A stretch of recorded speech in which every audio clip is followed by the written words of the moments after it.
Yeah, the lightning will fuse nitrogen with the rain. It'll rain, and if you go out 2 days after a rain, your plants are greener, and you didn't fertilize anything. You didn't do anything. So he's looking at this, and he's coming up with all of this scientific stuff that we, quite frankly, didn't develop and put in a textbook until 1,000 years ago, 500 years ago. This guy, way back in the time of Abraham and Job, is talking about the rain cycle and the distillation cycle and how rain is purified, and he puts it down on paper. The clouds pour down their moisture and abundant showers fall on mankind. Chris told us last summer, I think it was, about thunderstorms.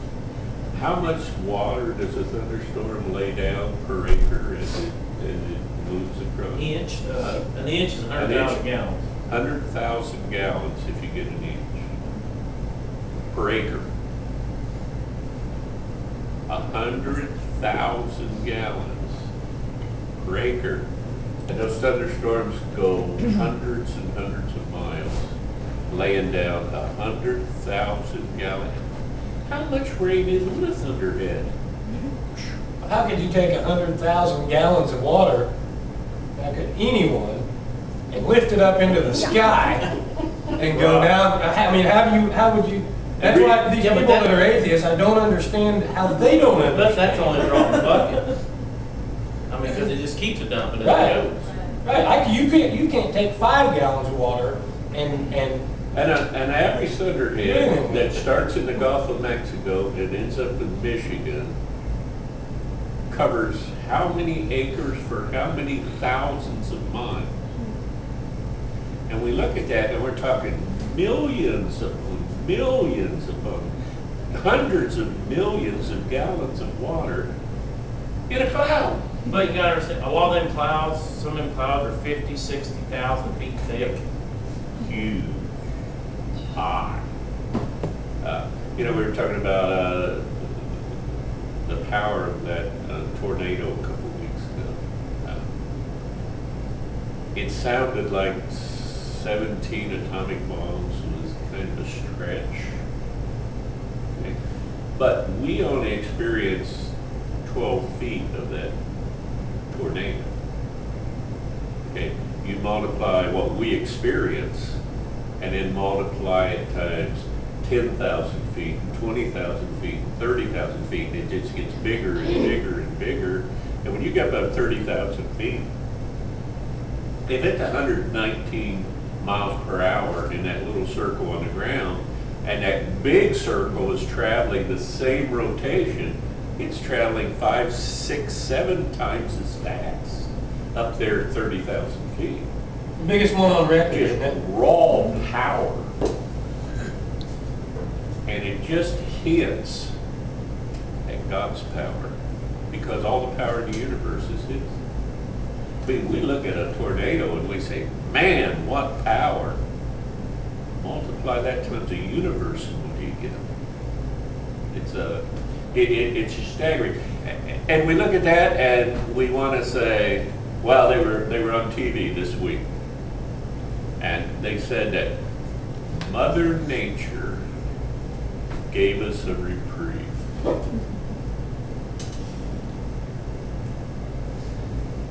How dumb are these people?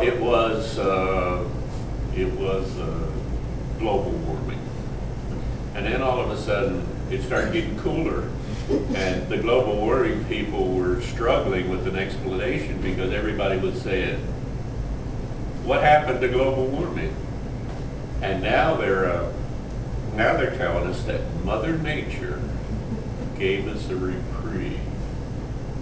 Now we can talk about a fictitious Mother Nature, which, I mean, you guys ever seen her? Anybody ever heard her? Has she ever whispered in your ear? Has she been on TV lately? She ain't even wrote down the book. What? She ain't even wrote in a book. But we can talk about her, but laugh at God, ridicule people who believe in God who they've never seen, never audibly heard, you know, but Mother Nature, that's okay. She's pretty wishy-washy. I'll just stick with God. He said he's going to keep things stable for her. Amen? Just stick with him. So how he scatters his lightning about him, bathing the depths of the sea. This is the way he governs a nation and provides food in abundance. What causes starvation on this earth? What causes starvation?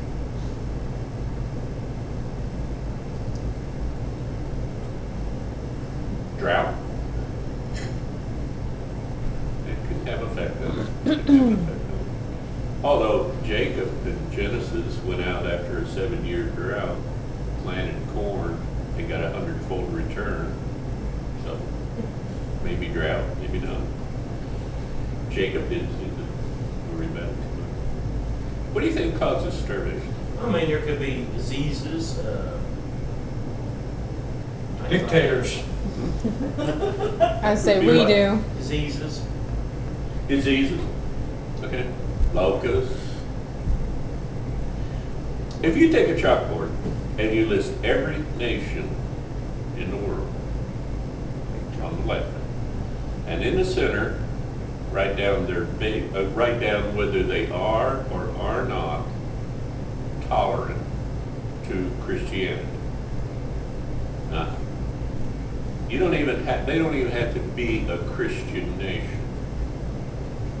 But are they tolerant? Will they let Christians live in peace within their borders? And then you go over in the third column and you write a yes or no as to whether or not they have a starvation problem. What do you think the results are? You won't have very many in the good list. You won't have any. You won't have any. None. Look at the Muslims. They're the most intolerant people on the face of this earth, right? Name me one Muslim nation that can raise a pumpkin. Name me one.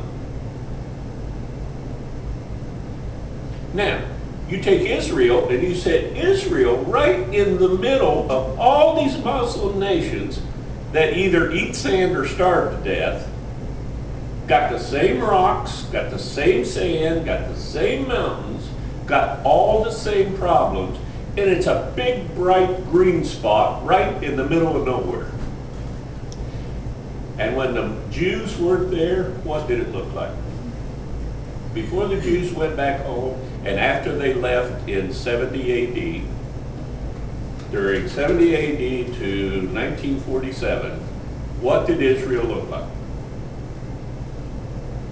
It was a sandy rock in the middle of nowhere, and they couldn't raise a pumpkin.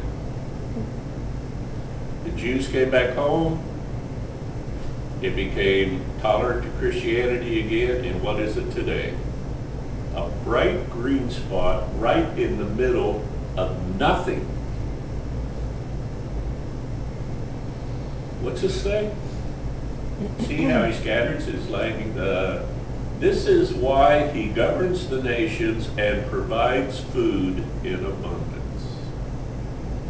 Christian nations or nations who are tolerant to Christianity do not have a starvation problem. Now, Japan is basically not a Christian nation. The Shinto religion and variations of Buddhism are basically Japan's religion. Okay? Do they have a starvation problem? Come on, take a guess. No. No, they don't. Why?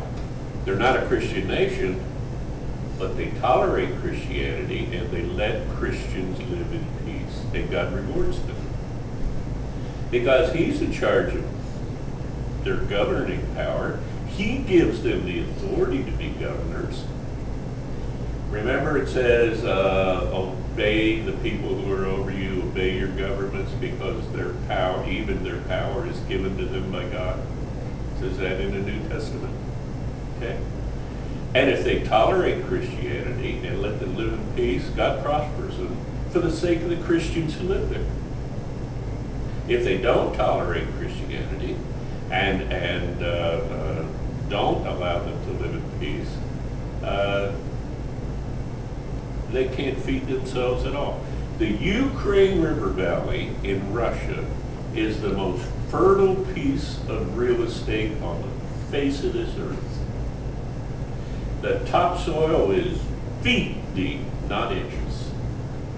They can't raise enough cabbage on the most fertile piece of ground on the planet to feed their people for 6 months. Why? Why can't they take the Ukraine Valley and turn it into the garden spot of the world? Because they are not tolerant to Christianity. And God hasn't blessed them. How tall was chest high? There's some of you chest high. Okay. And who made it chest high? God. Now, I'm sure Chris works hard in his garden. I work hard in my garden. But ultimately, what makes a plant go from a dead seed to an 8-foot tomato plant? Right. Not me. Now, I can help it. I can throw some manure on it. I can keep it cultivated and pull the weeds. Because in the first chapter of Genesis, it said, I'm supposed to be out there doing that. But who makes that tomato plant go from a dead seed to an 8-foot flourishing tomato plant? God. God. He fills his hands with lightning and commands it to strike its mark. Every once in a while, my wife likes to use that verse on me. His thunder announces the coming storm. Even the cattle make known its approach. Okay. You ever watch cattle before a storm? They start bawling and they start calling in the calves, and they turn with their back to the wind and they get ready for the storm. Did you know that if you're driving down the road and you're going on a fishing trip and the cattle are laying down, you can go Turn around and go back. Huh? You turn around and go back. Might as well just turn around and go back, but the fish aren't biting either. I'm serious. If the cattle are laying down, If the cattle are laying down and they're not moving, the fish are not biting. If the cattle are up and grazing and active, you're likely to have a good day. Get up! What do you say? What if you run through them? Fish come up. Basically, when the cattle are laying down, you're not going to get them up very easy. I think animals like that sense that barometric pressure. Yeah, it's Like all a about dog. pressure, phase of the moon, and stuff. But that's all instinctive to them. We like to say, well, I'm in charge. Most of the time, the cattle know more about it than we do. My grandpa told me that. And every time I go fishing, I kind of look to see what the cattle are doing, and then I sort of look back and see whether it was a very successful trip or wasn't. And old grandpa was right. If the cattle aren't up, the fish aren't. Basically the way it is. His thunder announces the coming storm, and even the cattle make known its approach. 37. Let's go 1 through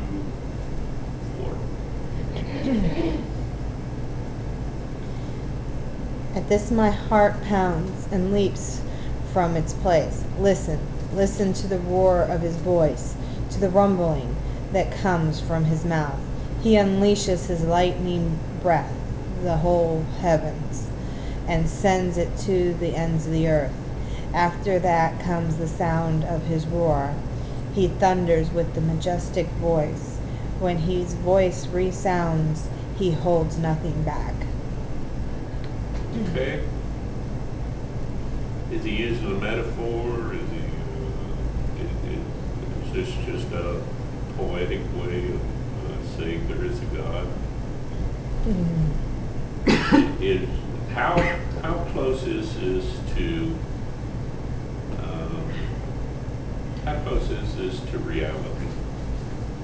Pretty close, because when the thunder rumbles, you jump sometimes, and But is it God's voice? could be. What's it say in Romans chapter 1? I'll do that, the whisper.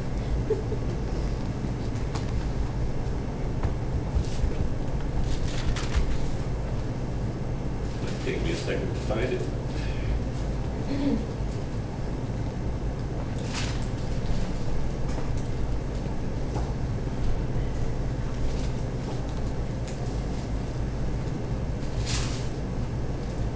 The wrath of God is being revealed from heaven against the godliness and wickedness. No, that's not it.